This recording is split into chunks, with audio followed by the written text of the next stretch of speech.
Hey, thanks for joining us, you awakening wonders. This is Stay Free with Russell Brand. Wherever you're watching us, you can only get the whole show on Rumble, and you are going to want to see all of it. Why? Because Michael Shellenberger will be joining us here in this room with a surprising array of information on censorship, surveillance, UFOs, and in particular, we're going to be talking about the Trump arraignment. One of the things that is not being discussed enough is what's in those boxes. Let me know in the chat if you've considered the significance of what the boxes themselves contain. Some people believe that what is in there reveals that the US had plans for a war with Iran. Allegedly.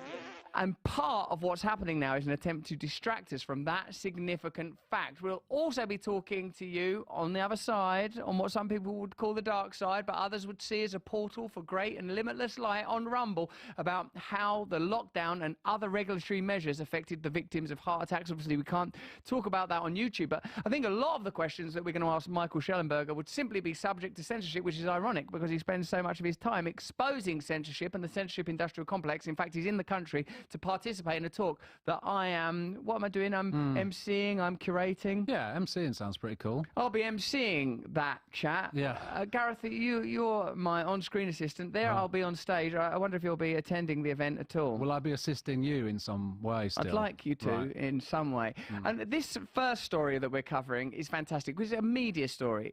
The MSNBC are refusing to cover Trump's post-arraignment speech because MSNBC says Rachel Maddow, who you know I have no axe to grind with. I think Rachel Maddow seems like a really nice person. Let me know in the chat if you agree. I feel like that Rachel Maddow says it would be irresponsible of her to broadcast Trump's post-arraignment chat because he will say things that are disinformation, malinformation, and yet we know that MSNBC have broadcast so many examples of misinformation in the past. Let me know in the comments in the chat what examples you come up with. Few clues. Russiagate, that's one. The medication. But you tell us your own. Tell us your own right now. And if you're watching this on Rumble right now, press the red button and join us on Locals. That's a vast and thriving community. The things they talk about in there. It bends your bones, don't it, Gal? Certainly does. But at least it's not misinformation. Look at Rachel Maddow on MSNBC saying that they have to censor Trump for, well, I don't actually know why, because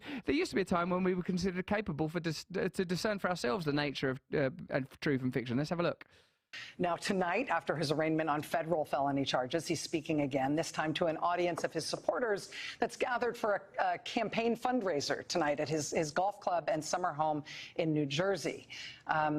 We knew heading into this that he was planning to make these remarks. We are prepared for his pre-fundraiser remarks tonight to again be essentially a Trump campaign speech.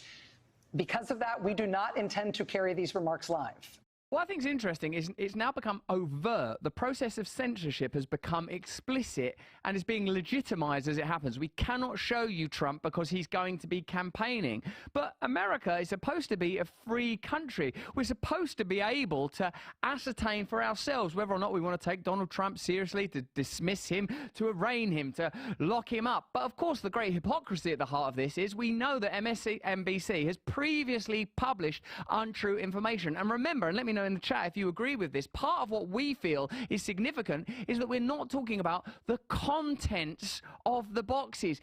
Did Trump have vital information that proves that the US have been planning a war with Iran? Let me know in the chat what you think about that. Let's have a look at the rest of this from Rachel Maddow before demonstrating other clear examples of MSNBC broadcasting untrue information, which shows, look, if they won't broadcast some information because because it's untrue, that's the reason they're giving, and yet they broadcast other information that we know to be untrue, that shows you there's an agenda. I guess our key point is, what is the agenda that MSNBC are carrying? Let's look.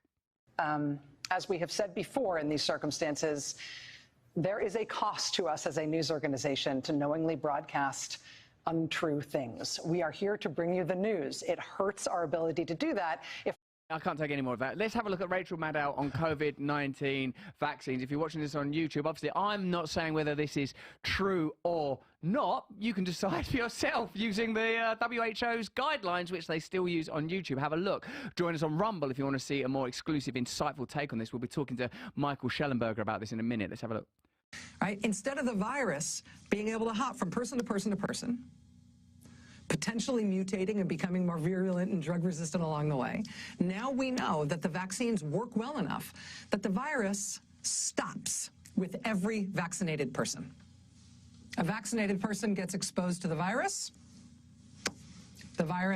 does not infect them. The virus cannot then use that person to go anywhere else.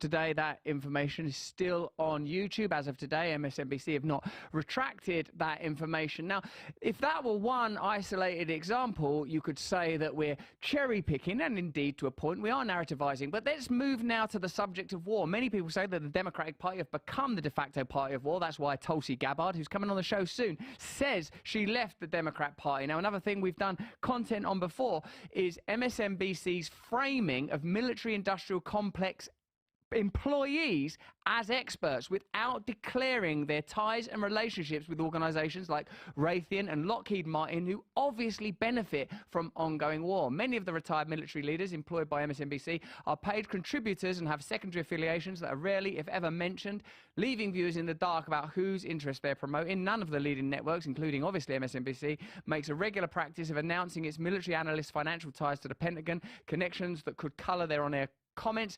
As documented in a Pulitzer Prize-winning series, the New York Times by the Times in 2008, the Pentagon orchestrated the commentary of 75 former officers who served as radio and TV analysts. So that's one example. And then I know what you lot are typing in the comments now, and if you're not joining us on Locals yet, press that red button and join us there now. Russiagate, that's what you're going to be talking about. You're going to be talking about the way that MSNBC and the mainstream media at large covered the allegations that Trump was a Russian asset, which we now know was completely untrue and understood to be true by the deep state and the government themselves from very early on in the process. Here's Rachel Maddow, by coincidence, reporting on that very subject. Let's have a look.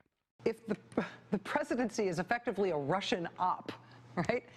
If the American presidency right now is the product of collusion between the Russian intelligence services and an American campaign, I mean, that is so profoundly big.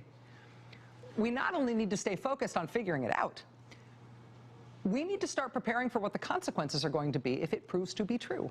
Now, I know that Rachel Maddow is acting in good faith, even though we know that she appeared at an event sponsored by Lockheed Martin very recently to promote, I don't know, diversity or something extraordinary, important, but perhaps something that could do without the funding of Lockheed Martin. But if she's acting in good faith, it just shows you that the need for transparency and a lack of censorship is paramount, because here is someone reporting in good faith things that have been proven to be completely untrue and participating in the censorship, would you call it censorship? Let me know in the chat, of Trump's post-arraignment speech, making a decision for MSNBC viewers on their behalf of what information to take seriously and what information to ignore. Now, this is where we on Stay Free want to broaden out your perspective a little wider by using this article by Branko Markitic talking about the contents of those boxes. You know, remember, we've asked you before, we just accept as a matter of course that there's information that's kept from us, and we're supposed not to question what the contents of top secret information and dossiers might be. Is it that UFOs are real and have been collaborating and communicating diplomatically with our governments for potentially 50, 60 years, at least since Roswell? Are there plans for forever wars, ongoing expedient conflicts that are beneficial financially to the establishment but not beneficial to the people of Middle Eastern nations in particular? Now look at what some people allege are in those boxes. This is from Branko Markitic's Substack. Is that right, Gareth?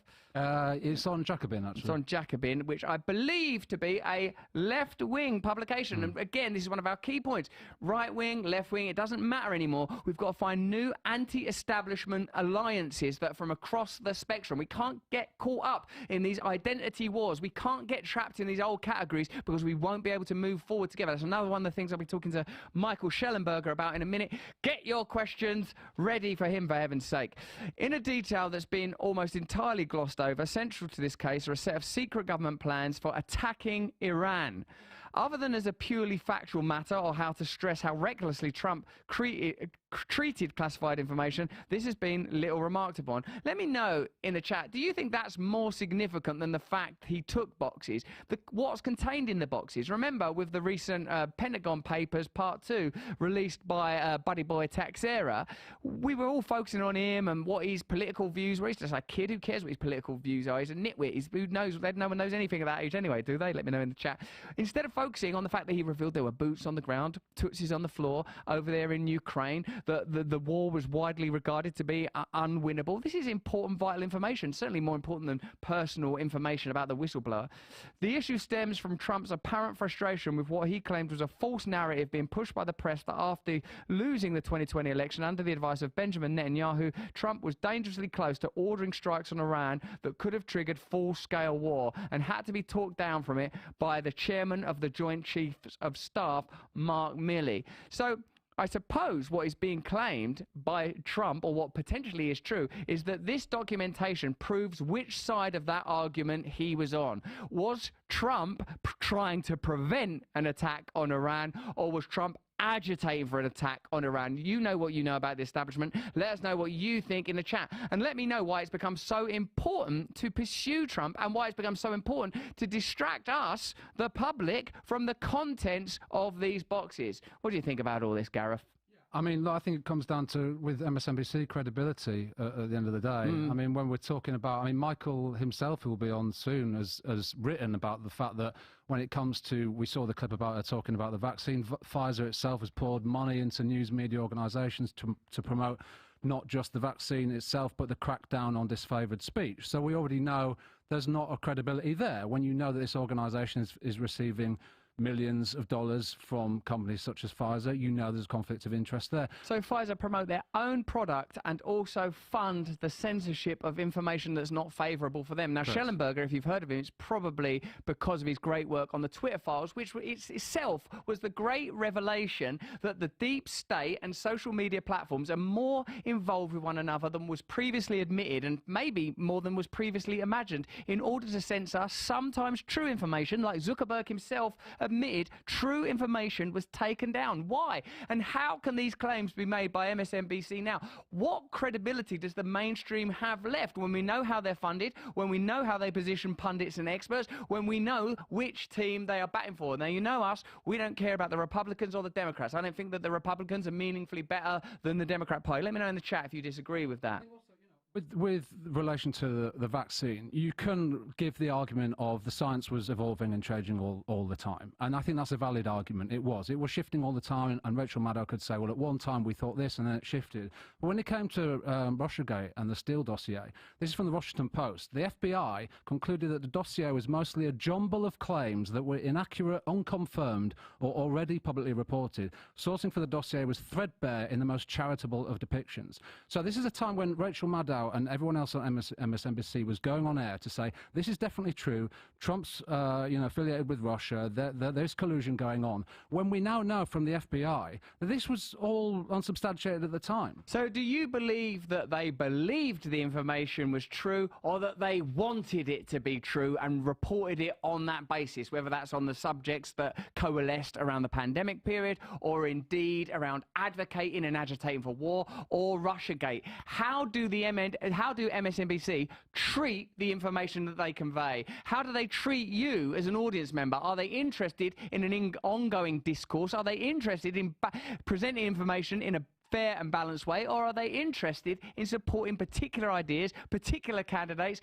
and conveying particular propaganda? These questions and so many more are going to be answered, but only on Rumble. If you're watching us on YouTube now, there's a link in the description. Click on that, join us on Rumble to hear our exclusive conversation with Michael Shellenberger. I've been talking to him before.